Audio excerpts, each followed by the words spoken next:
Good morning and welcome to another episode of On the Couch with Creatives, the show where we talk to creative professionals, whatever the creative industry. I'm Melanie Perry, And I'm Julie Hyde-Mew. and this is On the Couch with Creatives. Fans and followers of our show will know that we're part of the Creatives Group, the private network for creative professionals everywhere. Together, we help you create at your best, connect you with like-minded individuals, therefore helping you to grow your creative business. That sounds like a good idea to you? Please reach out to us after the show. We'd be delighted to hear from you.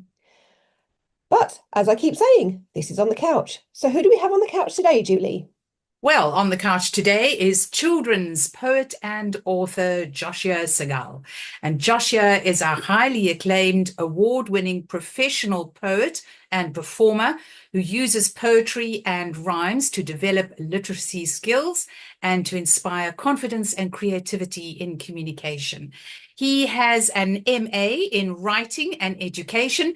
He's worked in hundreds of schools, libraries, and festivals around the world. He's had books published by Bloomsbury, HarperCollins, and other major publishers, and he's written and performed for BBC television. His poems have been described as imaginative, brilliant, magical, and witty. Let's get him on the couch. Hello, Joshua. Welcome to On the Couch with Creatives. Lovely to see you. Lovely to be here. Thank you so much for having me. Well, I haven't seen you for 2 years when you won the People's Book Prize 2022 for children's literature. So it's lovely to see you again. And of course, this is the first time you're meeting Melanie. Can we go back to obviously your childhood when you Okay. obviously must have started making up rhymes and poems in your head? I don't know if I did. I remember finding the process of learning to read really kind of troubling and a bit boring. I remember my mum sort of saying, "Oh, it's time to read. We need to go and sit on the sofa," and sounding out all the letters. And I didn't particularly like that process. But what I did remember really enjoying was listening to my teachers at school during story time, and they would read poems and stories. And I always really loved words. I've always loved the rhythm of words. I've loved the sound of words. And I think most importantly, maybe, I've always loved learning new words. I've loved the process of expanding my vocabulary ever since I was a child. And I've always just found words really fun to play with and to have fun with. Oh, that's marvelous. That's marvelous for me to hear because my son, we are going through 11 plus hell at the moment. He Oh takes no, 11 yeah, plus in September. And the yeah. one Good luck. thing he loves what he's got a very good vocabulary. All his teachers are saying he's amazing. His writing is superb, very good vocabulary. Can I get him to read? Can I? Hell, he loves me reading. He loves Yeah. teachers reading. But at the moment, because I've banned him from the internet so we can get a good connection on this Zoom call, I said, read the book. And he's supposed to be reading for 20 minutes a day. It's, oh, Yeah, Mum, I read mean, the book. it's interesting because my attention span is actually very, very limited. I find it hard to concentrate. If I read a book, what I tend to do is read a couple of pages and then have a break, and then come back a bit later in the day and maybe read a couple more pages. My wife can actually devour a whole novel in a day, whereas I take weeks and sometimes months. And actually, that's one of the reasons I'm attracted to poetry as a form of writing, because you can really get a palpable sense of achievement with a poem in a relatively short space of time. I mean, most of my poems are less than 2 pages long, and you got to spend a good deal of time editing them. But that initial sense of achievement can be achieved really quickly with poetry, which is why I like it. So what made you start writing poetry? And when did you start writing it? Interesting. So I don't think I started writing poetry in earnest until I was about 17 or 18 years old. I do remember when I was in in England, where I live, in London, we call it year four. So kind of 8-year-old, I think. Michael Rosen came to visit my school. I was hugely lucky. He had a big assembly, and I remember he stood up in assembly and he performed. He didn't have any books in front of him. He performed his poems and he really brought them to life. He almost kind of acted them out.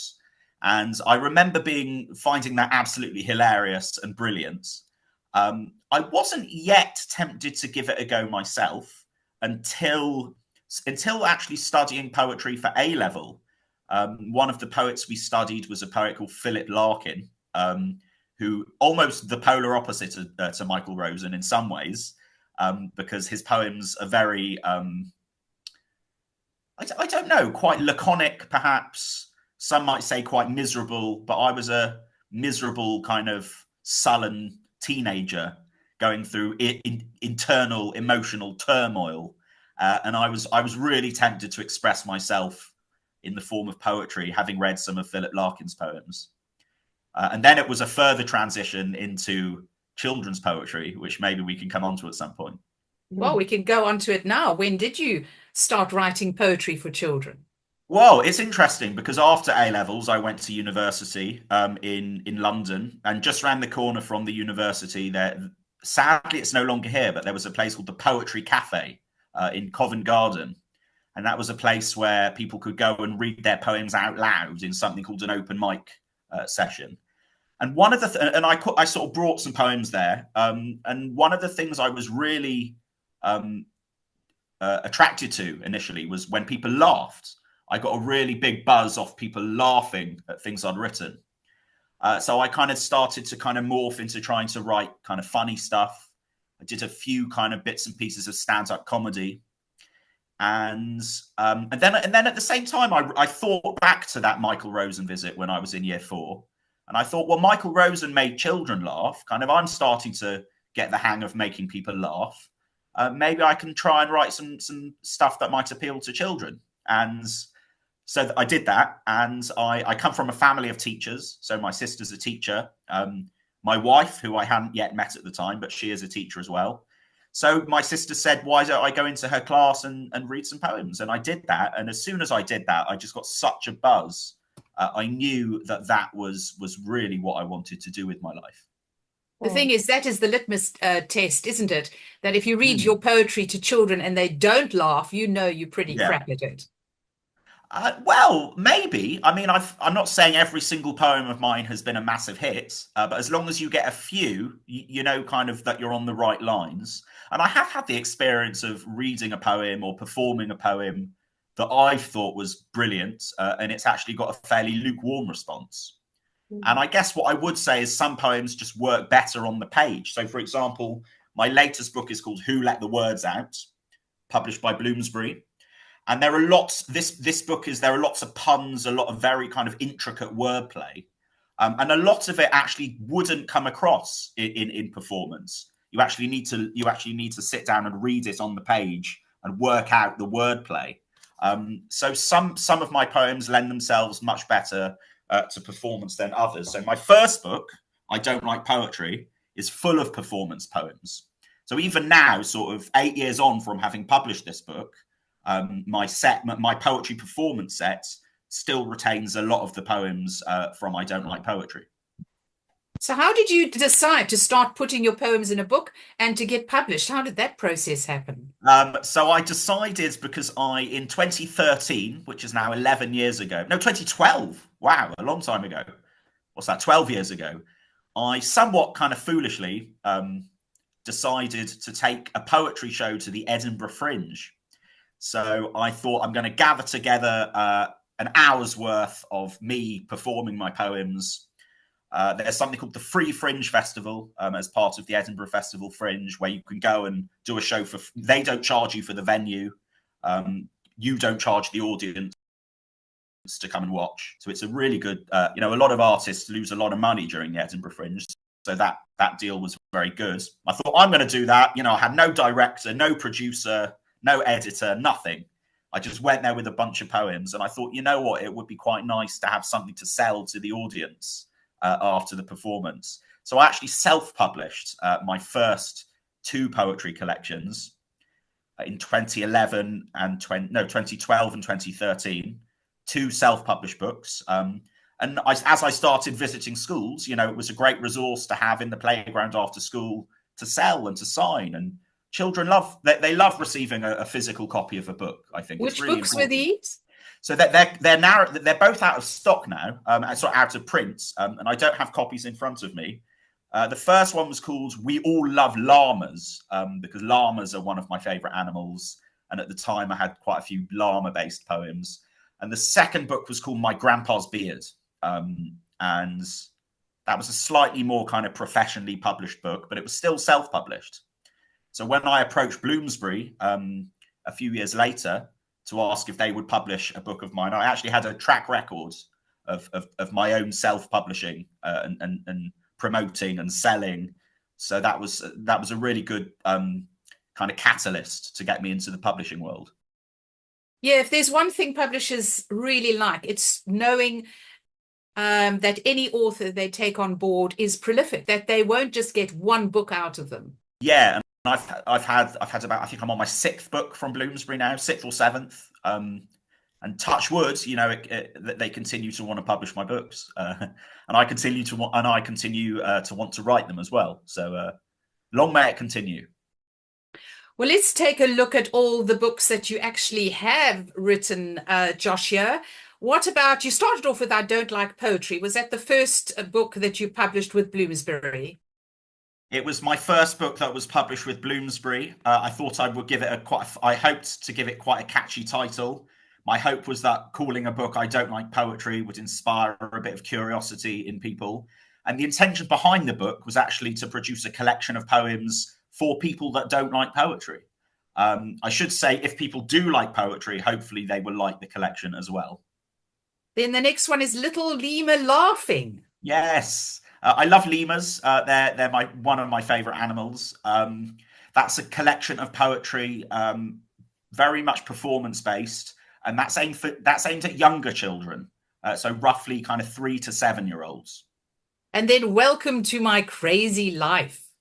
Yes, another collection of poems along similar lines to I Don't Like Poetry, and yeah, fun poems, lots of wordplay, and there's a very, very, very, very sad poem at the very end, and I'm not going to tell you what that's about. People will have to find out for themselves. And then Who Let the Words Out? That's the one you were mentioning earlier. There were actually 2 books before that. There was Yapping Away. Oh, yes. Which is another book for younger children, and that was the book that won the People's Book Prize.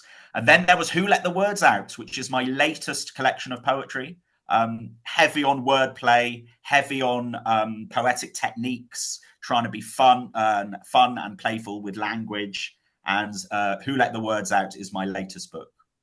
Okay, well, let's go back a bit, because you also wrote I Bet I Can Make You Laugh. I did, yeah. That was a collection of poems I edited.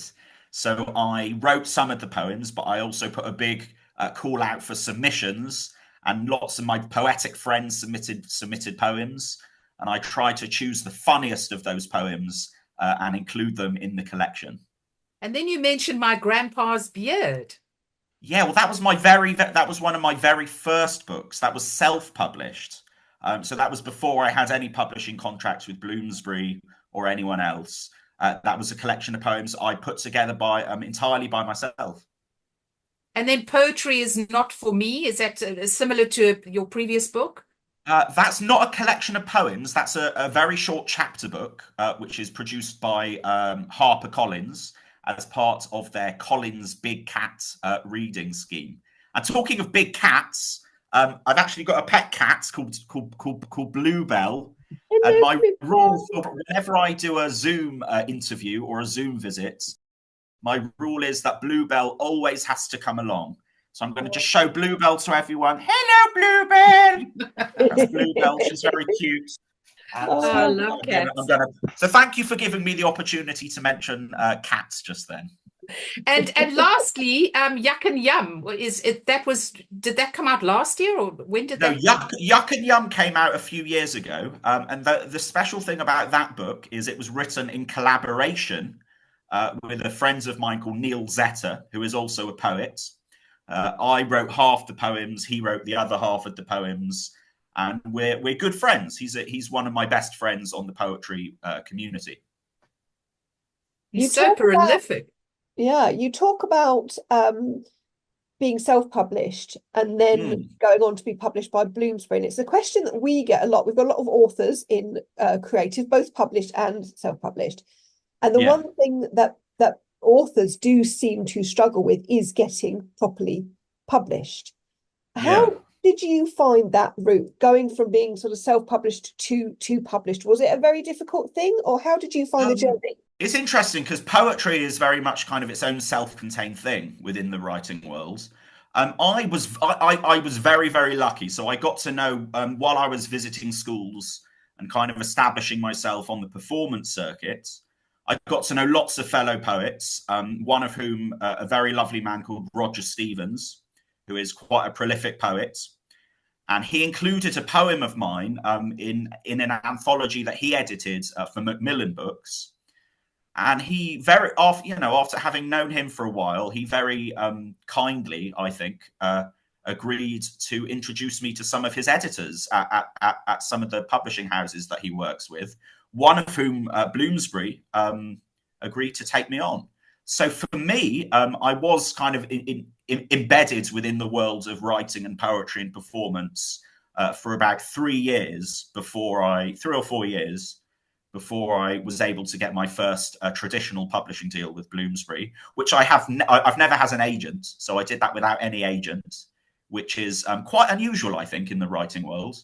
But as I said, poetry writing is sort of fairly self-contained. So I don't know if my experience will necessarily translate to other writers in other genres. But it does prove that you need to be out there, and you need to have a body of work behind you before any publisher will take you seriously.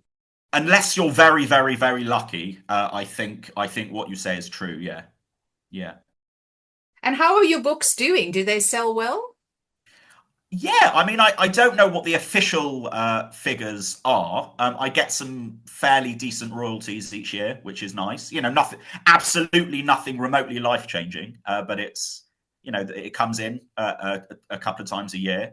And the main insight I have into how well my books sell is when I sell them myself in schools. When I do school visits, often, not all the time, but often I'll bring a box of books and sell them in the playgrounds after school. I've got a new card reader, which has been life-changing.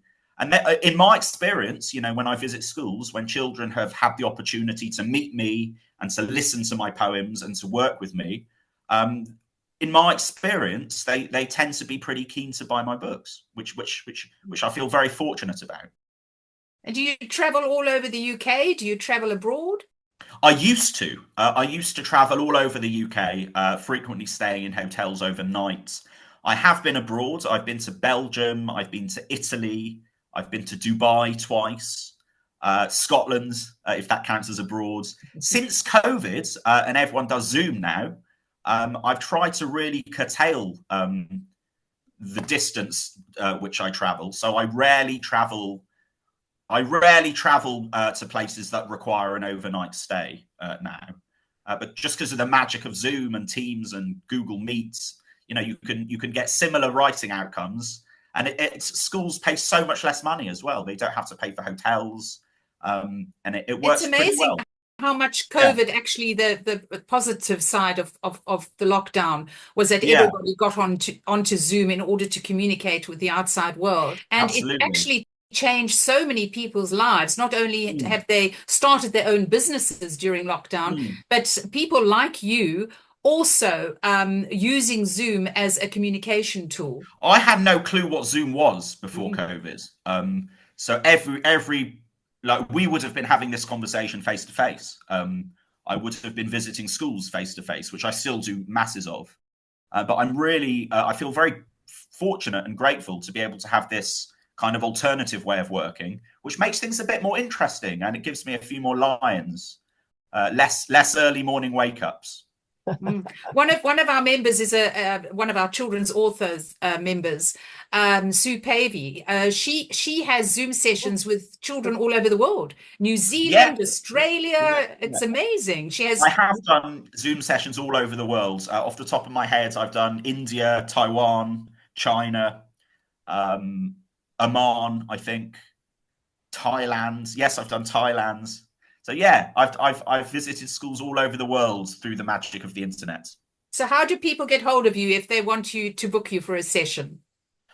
Well, the best way is email. I'm pretty good with emails, and my email address is on the contact page of my website. I think one of the things which I invest quite heavily in is my website. And when I say invest, I mean invest not money, personal effort and time. I spend a lot of time working on my websites, trying to make it as fun as possible. There are lots of poems up there. It's www.joshuaseigal.co.uk for anyone who's interested. Please go on the website, and my contact details are on there. So that would be the best way of contacting me. Well, I must apologize. When I introduced you for for this chat on the couch, I called you Joshua Seigal. Oh no, Seigal. It rhymes with eagle. Oh, Seigal. Seigal. Yeah. Okay. I'm so sorry. What? I didn't notice, to be honest. So don't worry. Okay, now we at the part of our show where we would like you to give your top 3 tips to aspiring poets, people who would like to follow the same kind of career path that you are obviously very successful at. So do you mean tips for children or tips for grown-ups? For grown-ups, for the authors, for Oh, poets. wow. I would say my first tip is don't be shy about putting yourself out there. I'm actually, believe it or not, by temperament, I'm an introvert. So this was quite hard in the initial stages of my career. I called up hundreds, and I got the contact details of all the schools in my local and surrounding areas. I spent hours calling them up, asking if I could come and visit. Cold calling, basically, and it's what I had to do towards the beginning of my career. So please don't be shy about doing that. That would be my first tip. Second tip would be make yourself an attractive website, or pay someone to make it for you, because before anyone can have a website. Not anyone can publish a book, but anyone can have a website, and just have a place, maybe not a website, but somewhere where you can showcase your work. I would say. And my third tip is to try and read lots of poems. And that way you know that what you're writing hasn't just been done before. And it's fun as well. And it expands your imagination, expands your kind of pool of inspiration, and try and do lots of reading as well as writing. Sometimes I'm guilty myself of maybe not reading as much as I should. But that would be another piece of advice. And what about advice to children? Oh, yeah. Crucially, poems do not have to rhyme all the time. I just rhymed. Children find it funny when I say that. Yeah, poems absolutely do not have to rhyme. So please don't rhyme just for the sake of it. That would be my first piece of advice. My second piece of advice, as with adults, I would say try and do lots of reading. Read lots of poems, read lots of different types of poems, watch poems on YouTube. And my third would be to try and write about things you're interested in. So my poems, lots of animal poems, poems about family, about school, memories, feelings, things that matter to me, things that I'm interested in. I don't write much poem. I don't write many poems about I don't know. I don't write many poems about rugby because I'm not interested in rugby. I don't think I have any poems about rugby. But I've got lots of poems about cats because I'm interested in cats. So basically try and write about things you care about. That would be a very important piece of advice. Oh, brilliant, brilliant pieces of advice. Before we go on to our last piece of the show, could you create a poem for us about creatives and creative people and the love of being creative? Do you think you could? I don't know if I could create one off the top of my head, but am I allowed to read one from one of my books? You are. I'll let you.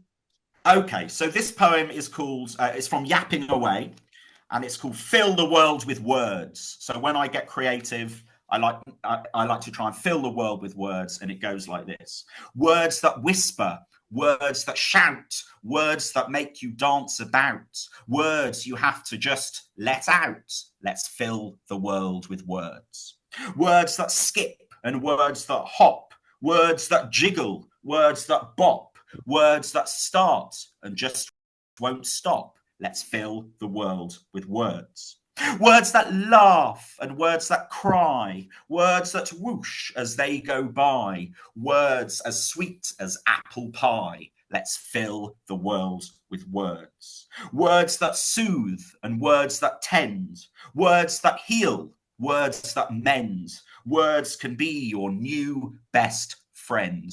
So let's fill the world with sausages. No, words, words. I made a mistake at the end there. But yeah, that was fill the world with words. I love it. I love it. I love it. I love it. You have to get Joshua to come and visit your son's school, Melanie. Please do. Please do. Address on my website, as I said. Absolutely. And I completely resonated with you when you said that you fell in love with poetry when Michael Rosen visited your school, because he visited my primary school and I fell in love with poetry. And yeah, he's Michael amazing. Rosen, Yeah, all in the same go, because I was like, oh, and I bought all his books, and then I got really into it for a while. And actually, when he visited my school, this was in the days of cassette tapes, so we got one of his cassette tapes for the car, which we listened to on the way into school. So now we've reached the point in our show where we're going to dig into your psyche a little bit. We're going to play the Values Jam game. So I'm going to run my... This looks quite scary. Is it scary? No. I'm going to run my finger along my pack of cards. You're going to pick a card. Just tell me when to stop and we'll see what you picked. Stop. Right. Okay. What did you pick? Now, just remember, whatever she asks you, there's no right or wrong answer, right? Okay. Am I allowed to change my mind? Yeah, you could. Yeah. Okay. No worries. You're free to say whatever you want to say. Whatever comes into your head. Oh. Okay. You picked love. Love. Oh, wow. Love. And because we're creatives here on this show, we're going to ask you creatively about love. So, what does love mean to you?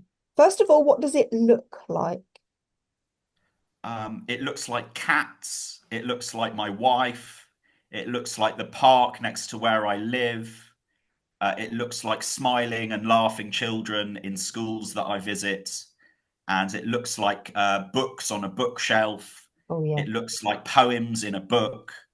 And it looks like a freshly prepared plate of spaghetti.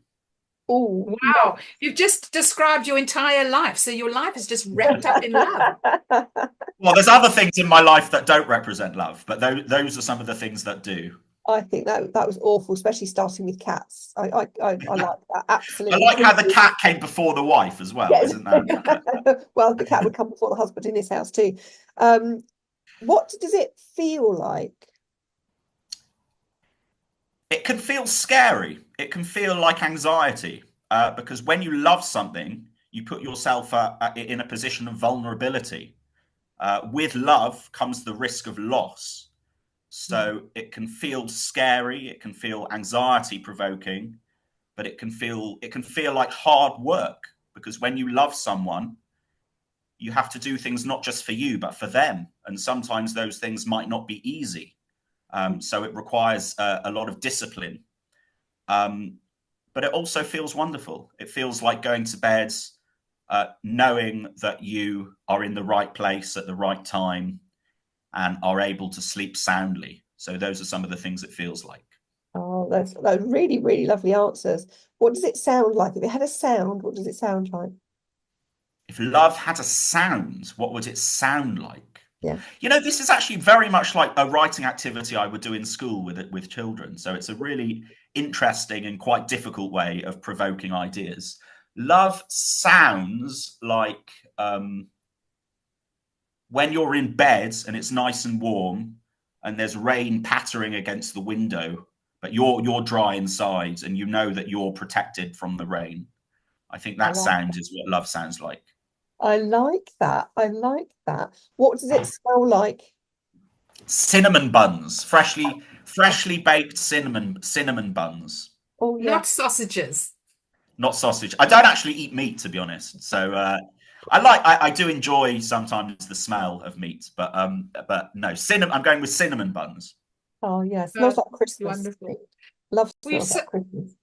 we've so thoroughly enjoyed chatting to you, Joshua, and thank you so much for joining us on the couch. Thank you. And it's interesting, just a lot of my poems are actually inspired by love and on the theme of love. So I'm really pleased that you asked me the question about love. Yeah, so it was very appropriate, that one. You picked the right card. You did, thank you. Our guests always, uncannily, it's the energy from the universe. Our guests always pick a really good card for the thing we've been talking about. Okay, it's lovely. Absolutely spooky. But it's amazing. It's so interesting. But thank you so much for spending time with us today. We have thoroughly enjoyed it, and thank you for sharing your beautiful poetry with us. Thank you so much. It's been a real pleasure talking to you. And I'm sure we will all be following you and watching your career with interest, and reading your poems to our children too. Thank you very much.